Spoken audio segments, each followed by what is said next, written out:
Hello everyone, welcome to Gizmochina. This is Kieran. Last week, Xiaomi founder and CEO Lei Jun gave a long speech to celebrate the 10th anniversary of the brand Xiaomi. Along with summarizing the past 10 years, the most exciting part should be the release of 3 new products, which are Mi 10 Ultra, Redmi K30 Ultra, and the Mi TV Lux Transparent TV. Today we're going to review the Mi 10 Ultra and give you some ideas on why it's so powerful and important for Xiaomi to remain competitive in this tough market. The Mi 10 Ultra in our hand is a transparent version, which is one of the most special designs among the Mi phones. From the transparent cover, we could see the 50-watt wireless charge sensor and NFC sensor. Otherwise, the internal structure is still covered by some kind of protection. And you would see the text reminding you that it's the 10th anniversary edition. Compared to Mi 10 Pro, the Ultra just makes up for almost all the important absences of top features. You used to complain about the Pro's display. Now you can have 120Hz AMOLED display with better color presentation on the Ultra. You used to complain about the Pro's 50-watt charging efficiency was not fast enough. Now you can have up to 120-watt fast charging to give your Ultra a full charge in just 23 minutes. Or you used to praise the Pro's camera's performance. Now the Ultra's new combination is even better than that. Apart from these improvements, all the great features of the Pro have been retained on the Ultra, such as the excellent dual stereo speakers and the great performance. But meanwhile, we also found an apparent step backwards. The hands-on feeling is not as comfortable as on the Mi 10 and Pro. The weight of 223 grams and the thickness of 9.5 millimeters made it one of those bulky flagships. Otherwise, it's really hard to tell you what really confused us during the few days experience.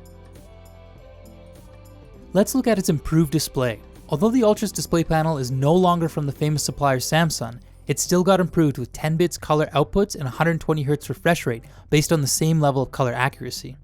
As we observed, the new display applied the same delta arrangement as the Mi 10's display, which is recognized as one of the best pixel arrangements for smartphone display. And the Ultra did bring us a similar surprise as we first used the Mi 10 to watch HDR videos. But furthermore, the visual enjoyment is also mainly generated by the 120Hz refresh rate.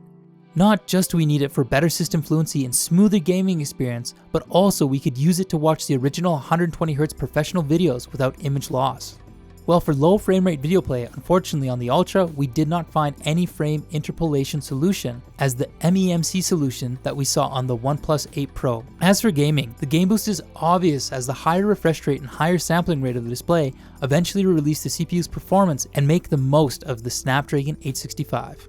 Now let's check out the supercharging efficiency before we move on to other parts. We can't wait to see whether the 120-watt charging efficiency is as powerful as claimed.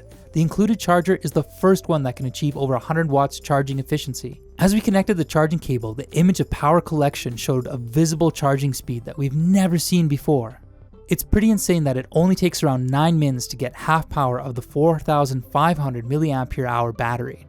And the full charge test was finished in 24 minutes. And under 120Hz display mode, we watched videos for 2 hours and then spent another hour on social media apps as a battery life test. The Ultra eventually had 77% of the power left, and then 2 more hours of gaming and PUBG Mobile consumed around another 35% of the power.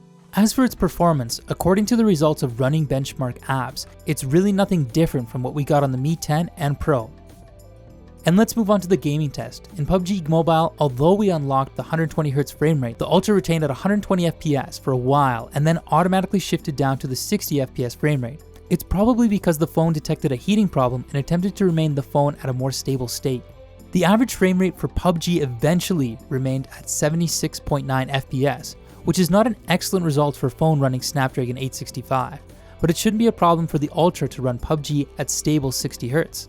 And we still ran Nimian Legends as a stress test. Unfortunately, under the frame rate locking problem, the average frame rate for the Ultra is only at 57.4 Hz. So accordingly, it seems that the Ultra did not exactly release the full energy of both the 865 chipset and the 120Hz display in some games. The biggest highlight of the Ultra should be the new camera combination with the 120 times digital zooming capacity. The combination back and the top one is the telephoto camera featuring 10 times optical zoom and up to 120 times digital zooming with OIS assistance. The second one is a portrait camera supporting 2 times optical zooming. And the third one is the main camera with customized high sensitization. And the last one is a 128 degree super wide angle camera, which probably is the widest angle that we've seen on smartphone cameras. Let's check out their samples. The main camera is one of the best cameras we've experienced. It's especially good at reserving rich detail from brightness to the darkness with super high dynamic range and correct exposure. Even compared to Mi 10's 108 megapixel sensor, the Ultra's new 48 megapixel sensor also presented decent sharpness and excellent texture. Meanwhile, the color is also impressive as we turn on the HDR. A problem for the main camera is the focus detection. In rare cases, the camera was not able to quickly autofocus the close subject or even lose the focus sensibility.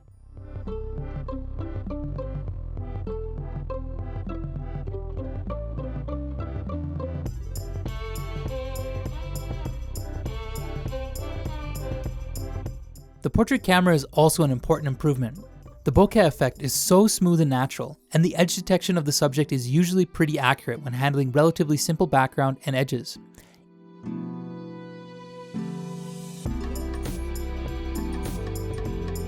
Even so, when we took the photos under complicated light conditions, it's still not difficult to find unnatural blurring. But it's not really a serious problem. The 128-degree wide-angle camera samples have excellent color presentation with good dynamic range. Unlike most Android phones, the Ultra's wide-angle camera is much more practical, as it also achieved great sharpness and clarity. A small problem of the wide-angle samples is the lens distortion.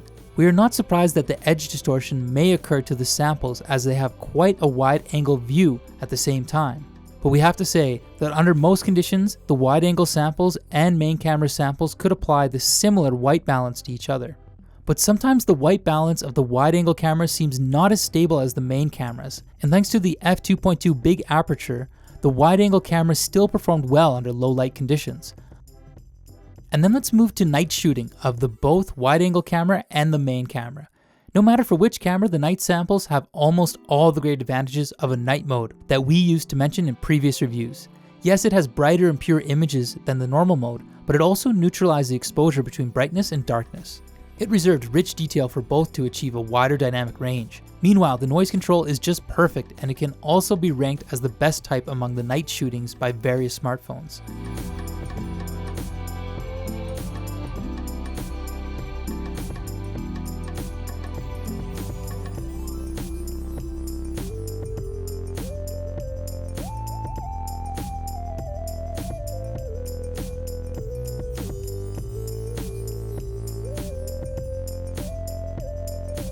As for its telephoto camera, although we have to admire Xiaomi's innovation, it's not so useful to develop the 120x digital zooming for a smartphone. At least not for now.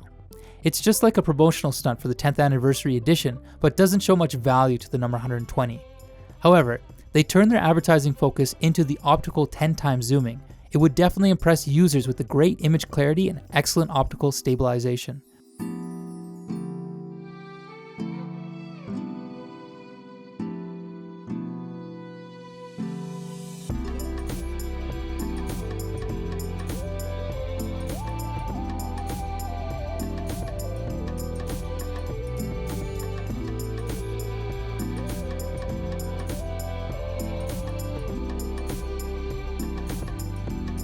Besides, Mi 10 Ultra also reserved the excellent performance of dual stereo speakers.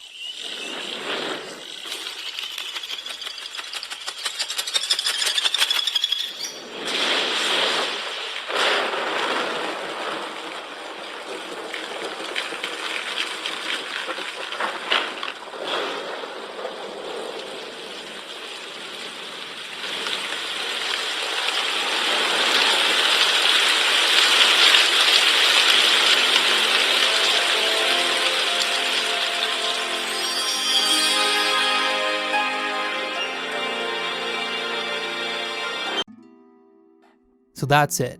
No doubt the Mi 10 Ultra is the best Xiaomi smartphone product in 2020. With the Ultra's release, Xiaomi is trying to deliver a signal that the 10-year-old brand is capable to develop advanced features on all aspects of smartphone products. Indeed, we could feel their ambition on the Ultra, which should not be an end of the journey but more like a new start. And the ambition is not simply about a cost-effective smartphone either, but more like a key product to open up the whole smart life for human. Next video, we will go through another Xiaomi 10th anniversary product, the K30 Ultra. Please subscribe to our channel and give us a thumbs up if you like our videos. Thanks for watching. This is Kieran from Gizmochina. We'll see you soon.